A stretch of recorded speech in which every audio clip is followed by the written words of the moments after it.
He has developed and implemented innovative technology strategies, enhancing operational efficiency and accelerating growth.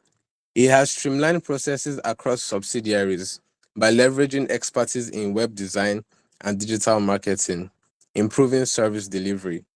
He has expanded the client base of HostBridge, the group's hosting subsidiary, through targeted outreach and strategic partnerships, driving substantial revenue growth.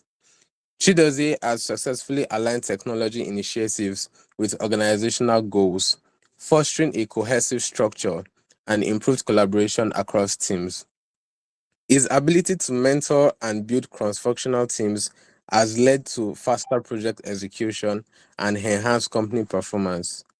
Beyond his role as CTO, Chidozie has excelled in diverse positions, including digital media specialist, executive assistant to the CEO, web designer, content marketer, and client portfolio manager. These experiences have shaped his comprehensive approach to business growth and innovation. A natural teacher and mentor, Chidozie is committed to empowering individuals and teams. Through hands-on training and guidance, he has successfully mentored interns and junior consultants, many of whom have transitioned to full-time roles, enriching organizational capacity. Passionate about helping businesses thrive in the digital age, Chidozie combines meticulous problem-solving skills with a visionary mindset to deliver impactful results for startups, enterprises, and clients alike. His leadership consistently reflects his purpose, transforming people and businesses one step at a time. When he's not driving business success or mentoring teams, Chidozie enjoys playing the piano, exploring creative pursuits, and spending quality time with his family. We welcome you, Mr. Chidozie. The floor is yours. Thank you. Such a pleasure. Thank you so much. Please confirm that you can hear me. I can hear you, sir. Awesome. I want other people to respond. You're not the only one in the We room. can hear you, sir. Awesome, awesome, awesome. Awesome, awesome. Thank you so much for the opportunity to share knowledge. I mean, that is what we all in the tech space or whatever industry that you're in, that's what we are called to do, meant to share knowledge. And this is one of them. So, to dive in, we're going to be treating when tech goes wrong. When tech goes wrong, who is to be blamed? Now, before we start, right, I want you guys to know that if you're not integrating AI into what you do, then there's a problem because the next 5 years, forget people that are saying that rapture is coming. So, but in the next 5 years, right?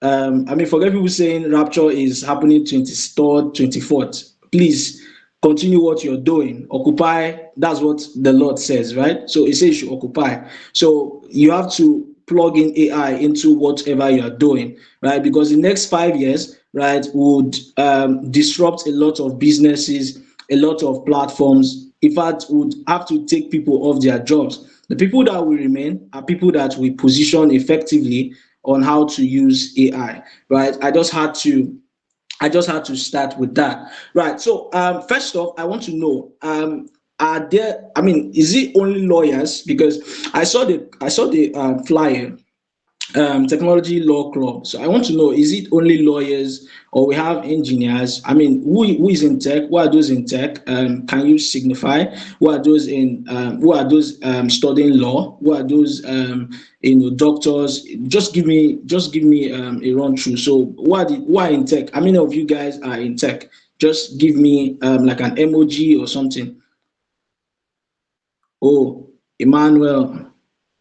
Okay, Emmanuel, well, what aspect of tech are you in? Currently, I'm working as a backend developer, sir. Oh, awesome, awesome, awesome, awesome. All right. So there are no lawyers here, no lawyers, um, nobody is studying law, or it's just a club. Okay, Onyiladun. Sorry, I'm sorry. Awolesi, I think I can pronounce that very well. Okay, so it's good to have you, right? So now let's get start. Now, the first thing I want to do is I want to share my screen and then we can get start. Just give me some sec, and then we will go right in. So okay,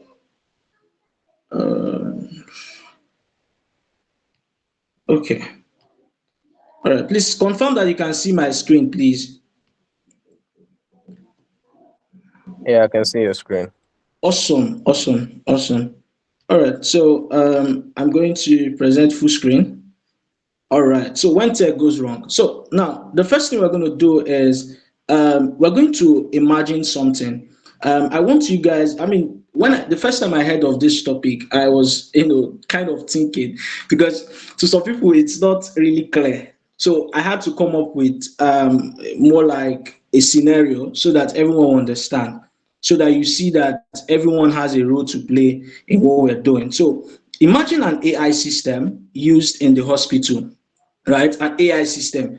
Now, if you think that there are no AI systems in the hospital, then you're wrong. Maybe it has not been integrated in Nigeria, but I know of one in Lagos where they use smart cards, right? Smart cards. So you don't have to transfer to the account.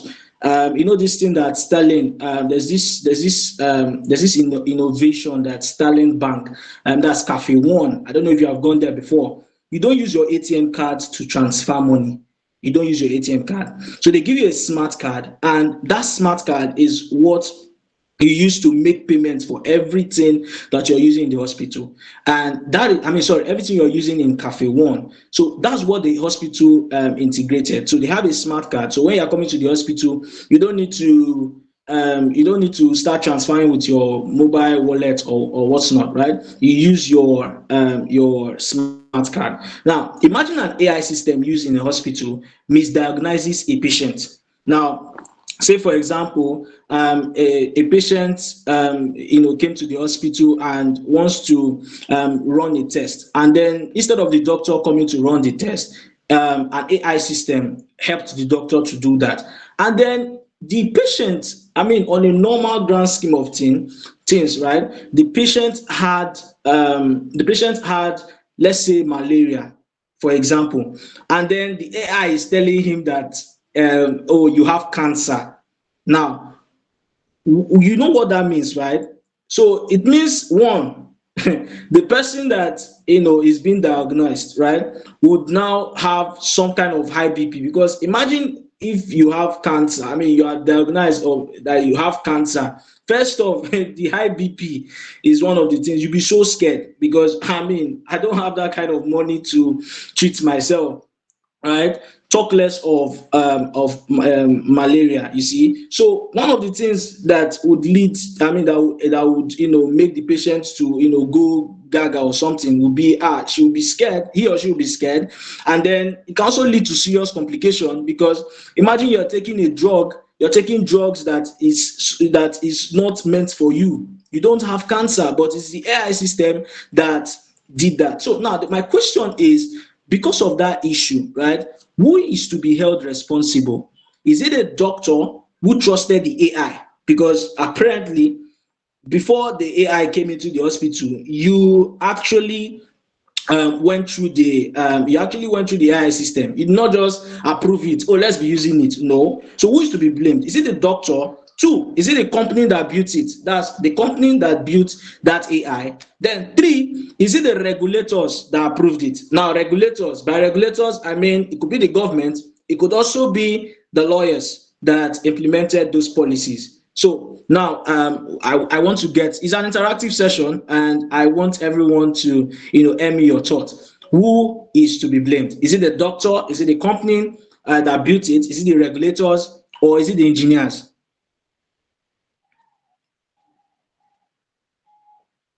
Sorry, am I the only one on this call? Or you didn't get my question or my analyzation? Sir, please, if you Please can come come again. again. Okay, okay. So I said, for example, a doctor, right? In a hospital, we have an AI system used in a hospital. and then the AI system misdiagnosed a patient. When you say misdiagnosed, it means that it is what is what the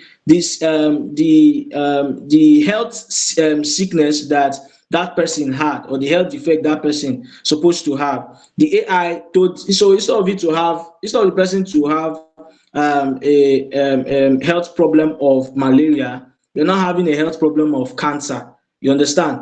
And you know what that means, right? Because of that, the patient will get a wrong treatment, and it can sometimes, not even sometimes, most times lead to serious complication. So I'm not asking who is to be held responsible for that issue. Is it the doctor who trusted the AI? Is it the company that built it? Or is it the regulators? Or is it the regulators that approve it? So who is to be blamed? Okay, sir. Good evening, sir. Awesome. Yeah, good evening. Sulaiman Ridwan. So Nice to I'll meet you. actually say, I'll actually say that um, the doctor can also be someone to be blamed for it, because Mm, AIs are actually meant to assist anybody in a particular field. So AIs are actually meant to assist. So even if the AI diagnosed, if at all, anything for the patient, even the doctor himself is supposed to review what mm, AI has actually diagnosed. mm, So mm, I feel like probably, even if we have an assistant, and the mm, assistant, for example, AI itself, even if there's an assistant and we say that okay, we actually give it a task to perform. mm, So even if it performs the task, we as the overall person in the field, we actually have to review what the assistant has done, whether it is right or wrong. So mm, I feel like even whatever we use artificial intelligence to do, I just feel like we ourselves, we know what the field is about. No matter the knowledge or what we use to build the AI, it cannot know more than we that we built it. It cannot know mm, more than us. So I feel like the doctor can be blamed for it, because mm, even the AI actually gives, diagnosis that this is what happens to the patient, the doctor should review what the AI has given so that there won't be any mistakes. Because awesome. we can't Awesome. just leave, we can't just leave our tasks to AI, that okay, because Mm, it's actually intelligent, we can't just leave, some tasks to it, that it should just do it, and we that we are actually in the field, we will relax and say yes, I have an assistant doing it, without reviewing what the assistant is actually doing. So I feel like yes, the person in the career itself, even though intelligence assistant, you mm. have to view what it is doing. So I'll say that even the person in the career or the field can be Mm. blamed for it, because AI is just something we invented ourselves, sir. Awesome, awesome. I mean, I give it to you. Because of time, I wanted to ask another person, his view, but because of time, right? I quite agree with you. The doctor, you see, so an AI system came into your. I mean, they probably suggested an AI system, for your hospital to use, right? And you did not check it.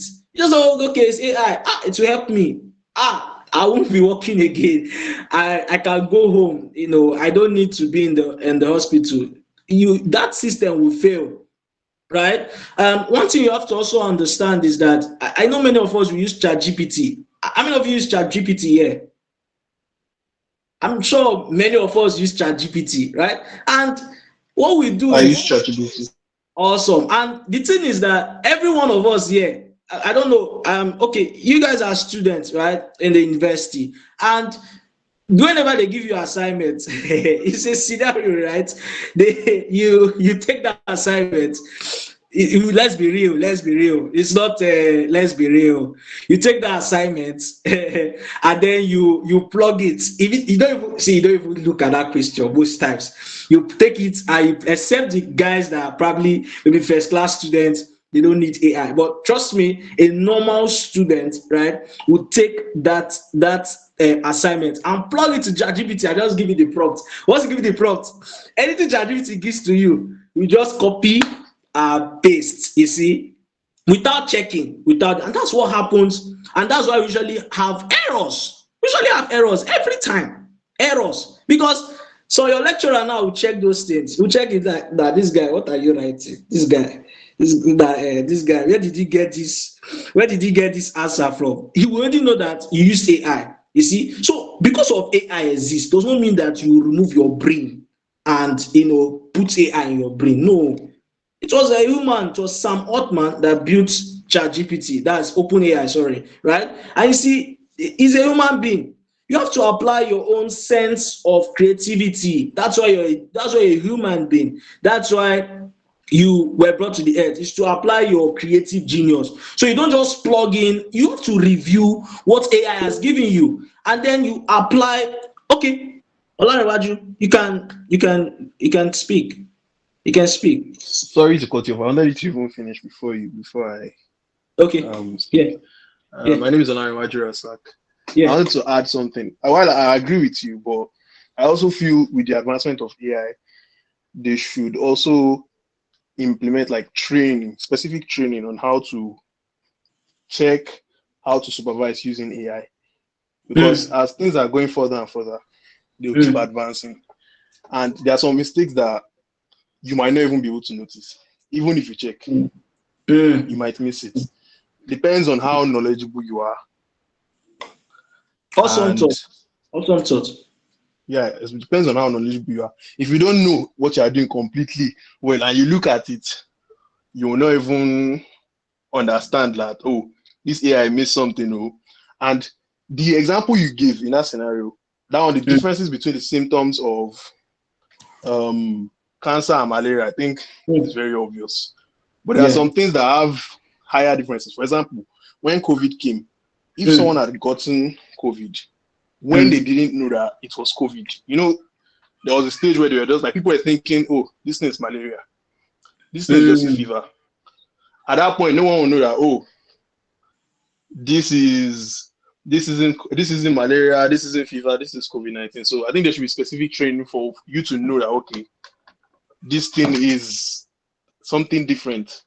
You need to be trained on how to use AI efficiently, not just be assumed to check, especially in important fields like medicine. Exactly. And you cannot just assume. You cannot just assume the person can check and notice things. You have to, now to tell the person, how to what's the word for this? How to diagnose the AI itself. For example, like maybe the AI has fault. When the AI has error, for you to actually be able to check, oh, is this AI good? You need extra skills, not just your usual medicine skills and your normal brain. You understand? That's why now they are, even for ChatGPT, there are these people, they're like AI prompt engineers. Even that you need additional skills to use AI efficiently. Not everyone uses ChatGPT the same way. Not everyone uses ChatGPT the same way. Some people naturally, they were able to adapt. Some people needed to go and learn how to use it to the highest point at which you can. Yes. I mean, amazing thought, because if you look very closely, what I said at the start of the session, I said that if you don't know how to integrate AI into what you are doing, then you are lost. Like, you're lost, because I don't know how else we want to keep preaching this thing. Even if it's as easy as, you don't need to learn how to create the models. We have AI engineers, right? They are the ones that create those models, LLM models and all that stuff, right? You don't need to know those things. Even it's as easy as prompting, as easy as AI research. There are people that they don't even know how to build the AI. Like, they don't know how to build it, but they have so much vast knowledge on how to use it, you see. So I mean, I quite agree with that, and thank you so much, right? So now let's go to the next thing: real life failures. Now, a self-driving car involved in a major collision. A self-driving car, that there's something wrong. It's wrong. Now, you built a self-driving car and it had an accident. That is a problem. Now let's even come to fintech app. I mean, in the last past 3 years, right? Let me not say 5 years, because it has always been happening. But in the past 3 years, you will see a company, a fintech company, launches. get a pre-seed funding, right? I don't know if you know what's pre-seed funding, but it's like where investors, maybe a group of investors, they fund your business, right? And maybe it's like $2 billion, for example, $2 billion, right, to fund your fintech app. And then after like 5 months, you see, after 5 months, you're hearing that that AI system, that fintech app is shutting down. You see, and most times, many of those issues is not because of maybe because of that the app is not fine, it's not beautiful. No, it's most times usually because of the vision because there's no vision attached to building that fintech app. So many of us, we come up with a problem. We come up with this. I'm treating on issues now. You see, why are these things happening? We come up with products. I want to build this. I want to build that. I want to build that. And you don't have a particular vision tying that product. And then you just come up with any product, shoot it online. Your main goal is profit. But you see, there's a problem. Whenever your main goal is profit, only profit, that app may probably fail, because at some point what you'll be chasing for is investors. And then when investors invest, they will just carry that money. Let's be real, they'll carry that money, enrich themselves, and shut down the company. You keep asking yourself, I've known companies that they shut down. It's not because of the money or the cost or anything, just because of maybe their purpose and vision. You see, so when, for example, a fintech app that you're using, for example, start deducting money, you start saving on that fintech platform, and then you start deducting money, like every day is deducting money. No, let's leave Nigerian banks. They used to tell you it's charged, let's leave it. But a fintech app, a money that you saved, let's say for example you saved like 100,000, and it just deducted 50,000 for no reason. There's a glitch now. There's a glitch, you see. So these are real life failures, right? We talked about healthcare AI, right? So these are real life failures. Now, what are the impacts of these failures? Now, let me be honest with you. There are platforms that were launched, some app platforms that were launched, and we noticed that these platforms, they maybe, for example, let's use fintech again. For example, for fintech, when you save your money in a fintech platform, and then maybe the fintech just shut down, do you think they will refund your money? They will refund your money now. They will refund your money. You see, so it's also our work most times to check all these things. You see, check all these things. Now, when tech goes wrong, it does not just affect the devices. It affects, for example, for healthcare, most times it leads to drug abuse, and that drug abuse can lead to death sometimes. It can, you don't want to see someone that have been affected by taking the wrong drugs. You see, in terms of business, for example, a lot of businesses are now using that app. You see, it will lead to downtime. Business operations will be, to just go down, and you don't know the number of businesses that you're affecting, and you just say, I'm shutting down, without looking at the impact that will cause. Another thing is lost money. Things like you lose a lot of money. Another thing is customer trust. Or you think that you just make money, and then who are the people that are giving you the money? They are customers. And guess what? When 1,000, 2,000, 3,000 people speak bad about that product, forget it. They won't patronize that product again. By product, I mean app and what's not. You see, don't patronize it. And what people fail to understand as engineers or as product developers or what's not, right, is that you think that that's the only product that you build in the future. See, when you build a product that has an issue, you build a product and you shut down. When you build another product, do you think that they'll patronize you? I need answers. Do you think they'll patronize you? No. Of course not. They will not patronize you, because you have, in most times in pidgin, right, they'll say you have slimy. They'll say you have slimy because you did not utilize the first opportunity they gave you. Yes, awesome. So now everyday life, You see, everyday life from if G now look, let's use app. Imagine what happens. You used to experience it in Google Map. You tell Google Map that I'm going to this place. Google Map will show you the wrong direction. I don't know if you have noticed it before. I don't know if you have noticed it. Like you I've have noticed experienced it. it. It happens a lot. Yeah. Yeah, I mean, like you are going to Wuse, Abuja, or I don't want to call Abuja. I don't know why Wuse came to my mind, but you're going to Wuse, and instead of it to take you to Wuse, it's taking you to Gwarempa. You see, you see how frustrated that you see how frustrated you are because of just that glitch. You see, it's called a glitch. Now, who is responsible? Right? That's the next thing. Let's go. Who is responsible? Who is responsible? Now look at this. It's not just doctors that are responsible when it comes to healthcare. Everybody is responsible, including, and that's why I asked that question at the first time, that who are the people that are in tech, who are engineers, who are the people that are lawyers, right? Now, if you're not part of that cycle that I called, then you're a user. And guess what? You as a user, you're also responsible. You're also responsible for the glitch and the error. And I will tell you why. Now let's talk about developers. Now, in a product life cycle, now we're talking about tech, right? And there's what we call a product life cycle. And I'm going to just list just few points, and I want you to take note. Before you start building a product, you don't just I have an idea, and then you just give it to a developer. Find a developer and start building it. That's a wrong move. Wrong move, right? You have an app idea, and then you just give it to the developer. It's a wrong move. The first things first is that you do R&D. By R&D, what we call it is research and development. You don't just come because for that product, I'm very sure there are people that have built that product, and guess what? They will not leave that market for you. They cannot leave that market for you.